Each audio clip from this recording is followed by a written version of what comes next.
Hello everyone, this is Professor Asif Lectures and you are watching Dr. Asif Lectures. Today's video is from Surgery. The book is Belly and Love and this is chapter number 2 which is Shock and Blood Transfusion. Surgery में एक बहुत important ये topic है because you on routine basis as a surgical resident और a surgical consultant you will be dealing a lot of patient with shock because आपको road traffic accidents deal करने होंगे, आपको गन शॉट वुंड्स डील करने होंगे and what not. सो उसमें haemorrhage होगा, blood pressure down होगा. सो shock is a very very important parameter that you will be dealing perhaps on your daily basis. So we will pay special attention to this chapter. Today's video will focus on different types of shock. So the learning objectives, if you look at this chapter, is to understand the pathophysio of shock and what are the different patterns of shock, how can you appropriately monitor the patients of shock and what can you do to save them. So for example, what are the resuscitation measures. So let's begin today's video, and as I told you, we'll be talking basically about different types of shock today. Okay, so shock is the most common and therefore the most important cause of death in surgical patient. Now imagine there is a patient on whom there is a surgeon performing surgery and there is a bleed and the bleed goes uncontrollable. What would happen? Shock. And you should know how to manage the patient with shock. So shock is something very important for a surgeon's life. Death may occur rapidly due to profound state of shock. And you know, mind it, there are certain organs in your body which cannot tolerate the shock insult. For example, your nervous system, your brain cannot cope with shock and decreased blood supply for a long time. So फौरन ही वहाँ पे मसला होगा. So you should know कि अगर कोई ischemia है, कोई shock की वजह से ischemia होगा ना. So if there is an organ here and there is not enough blood going there, so the organ will be insulted, have ischemic insult, which is very, very serious stuff. Okay? So it is important, therefore, that every surgeon understands the pathophysiology and the diagnosis and the priorities how you manage the patients with shock. So shock is a systemic state of low tissue perfusion. यानी अगर यहाँ पे एक tissue है और यहाँ उसको एक आर्टरी सप्लाई कर रही है, so for any reason, अभी उसके reasons हम देखेंगे, if there is impaired delivery of blood to the tissue, this is what we call low tissue perfusion and this is what we call shock basically. Okay, this is very very important, very very important because things are not being delivered to the tissues और फिर ATP नहीं बनेगा और ये सारा मसला तो ischemic injury start हो जाएगी basically. So perfusion is very very important, right? Now pathophysiology, what happens at the cellular level as the perfusion to the tissue is reduced, cells are deprived of oxygen. यही blood का काम है, oxygen पहुंचाना. And oxygen की कमी का मतलब ये है कि what you are not making is ATP, and as soon as you stop making ATP, your cell feels it as an insult and it starts having first irreversible cellular changes and then first reversible cellular changes and then irreversible permanent damage to the structure, and this is what we call necrosis, by the way, right? So as glucose within the cell is exhausted, anaerobic respiration ceases and there is failure of sodium or potassium pump. All the pumps of your body, obviously, I mean if you talk about sodium and potassium pump, this is dependent on energy supply. So if ATP is not being produced, if there is no oxygen being delivered, ये pump कैसे काम करेंगे? So pump काम नहीं करेंगे तो there will be ionic disbalance, the cell will be swelling because extra water will be there because of the solutes, and the cell will be ultimately bursting, dying, all these sort of things, right? So this is at the cellular level. So basics of या आप ये कह लें कि जो initiating event है, that is the lack of supply of oxygen. Oxygen कम पहुंचेगी, ATP नहीं बनेगा and cells will start behaving as if they have been insulted and necrosis phenomena, damage phenomena will start. Okay, and this is what happens ना cardiac cell की आप अगर example सोचें, so if you have heart tissue and यहाँ पे ये cells हैं and you have to supply blood and there is a coronary vessel, the left anterior descending for example, इसमें thrombus होता है, blood supply नहीं पहुंचता है इस region पर, what will happen कि जो cardiac myocytes हैं इसमें पहले irreversible changes होंगे, then reversible changes and then cells will be rupturing. वो सारी चीज़ें अभी हमने जो डिस्कस की हैं. Then the cardiac enzymes will be in the blood and this is what happens ना, आप जब cardiac trop levels करते हो तो ये troponin blood में आया कहाँ से? From the heart cells. क्यों आया? क्योंकि blood supply नहीं मिली थी, उसकी वजह से heart cells में से enzymes leak हो रहे हैं, cells become leaky, right? At the microvascular level, as the tissue ischemia progresses, changes in the local milieu of the ischemic tissue results in activation of the immune and coagulation system. Hypoxia and acidosis. Why acidosis? Because cells anaerobic respiration की तरफ चले जाते हैं. They activate the complement system and they prime the neutrophils. So kind of inflammatory event start हो जाएगा, thrombotic event start हो जाएगा. So all these changes are part and parcel of necrosis due to ischemia. Now you must understand what happened at the systemic level. So this is what is happening at the cellular level, but the systemic level, talk about cardiovascular system, for example. As preload and afterload decreases, there is a compensatory baroreceptor response. So basically you start doing tachycardia. Now, because of any reason, imagine a person जो bleed किया है, उसकी body से बहुत सारा blood निकल गया. Now heart के पास ऑब्वियसली ब्लड अब कम आ रहा है, दैट्स द प्रीलोड, और हार्ट कम ब्लड को पंप कर रहा है against low pressure, that's the afterload. So if in a condition of hemorrhage, for example, there is decreased preload and decreased afterload. As a result, the baroreceptors are activated and heart start beating faster. This is what we call tachycardia. So a typical patient that you will see, जिसको shock होगा, जो patient आपके पास emergency room में आएगा, उसका blood pressure low होगा, उसका heart rate high होगा. This is what we call tachycardia. उसका रेस्पिरेटरी रेट कैसा होगा? The metabolic acidosis which has just developed because of lactic acid and increased sympathetic response actually increases the respiratory rate. So this person will have increased respiratory rate. So low blood pressure, say for example a person comes to the emergency room with a blood pressure of 90/60 with a pulse rate or heartbeat of over 100 for example, and respiratory rate of 40. It's a typical shock patient.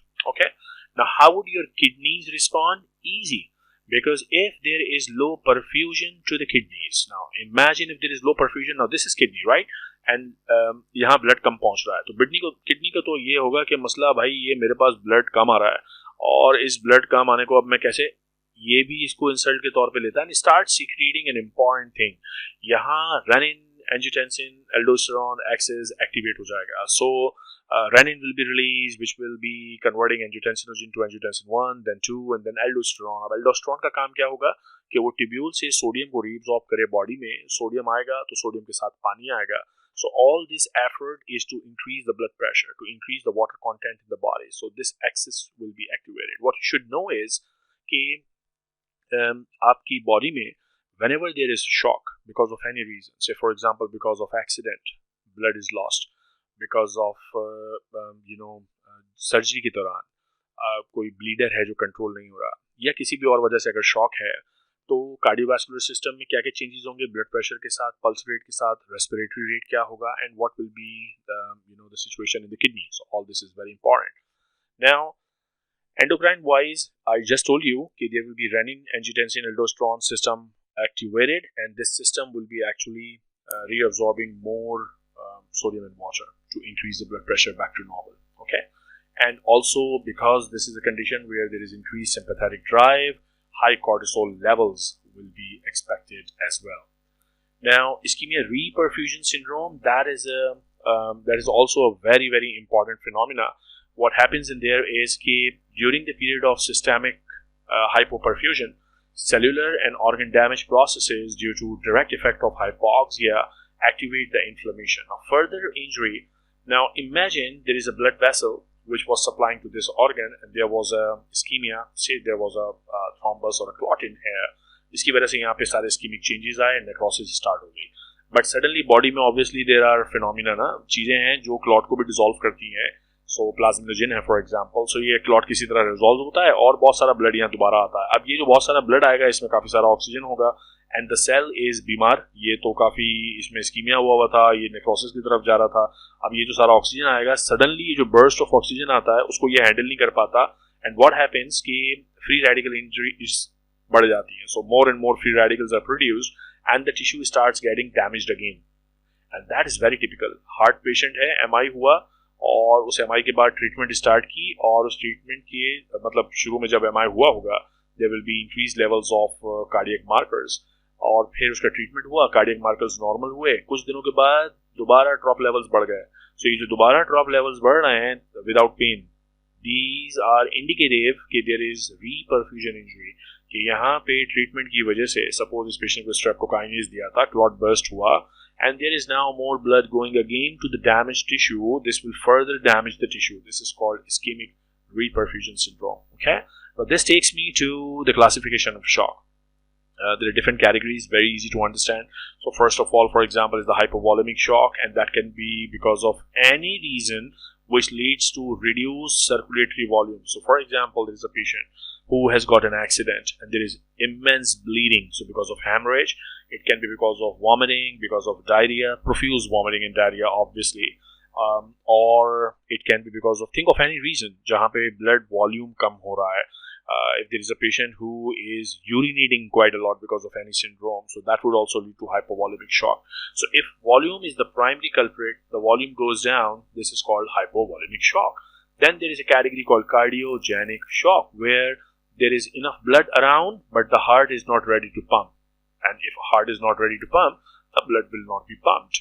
And if the blood will not be pumped, the tissue will feel as if there is no blood. So this is primarily because of the failure of the heart to pump. So you must be able to identify the causes, because treatment will be accordingly. So obviously if there is a patient जिसका cardiogenic shock है, उसमें आपको cardiac pathology को address करना होगा treatment के लिए. Then there is a category which is called obstructive shock.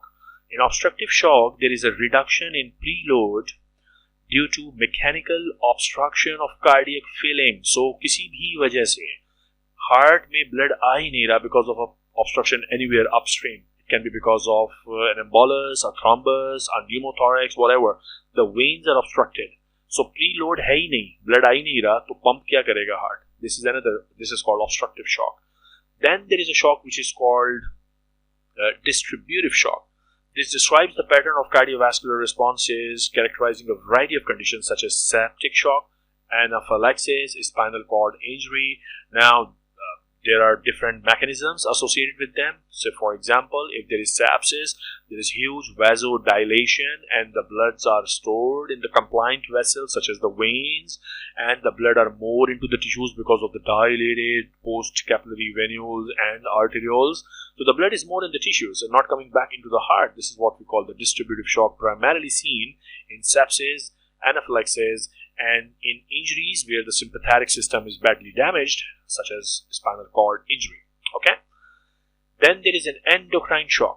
It may, obviously as the name indicates, it has to do something with the endocrinology. The endocrine shock may present as a combination of hypovolemia or a distributive shock or a cardiogenic shock. So obviously a distributive shock can have an endocrine component.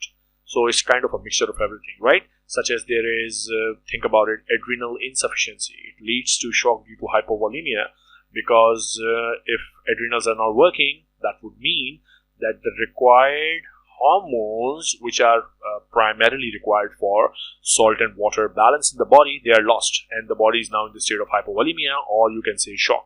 So these are all different categories of shock. Why this is important? This is important so that you can categorize your patient and you can manage your patients accordingly. So that's all for today's video. Up next video, I will talk about how severe the shock can be, what is compensated shock, what is uncompensated or decompensated shock, and we will also then talk about the management and how you resuscitate your patients, right? So stay tuned. We have begun the journey of surgical education from Belly and Love. Stay tuned.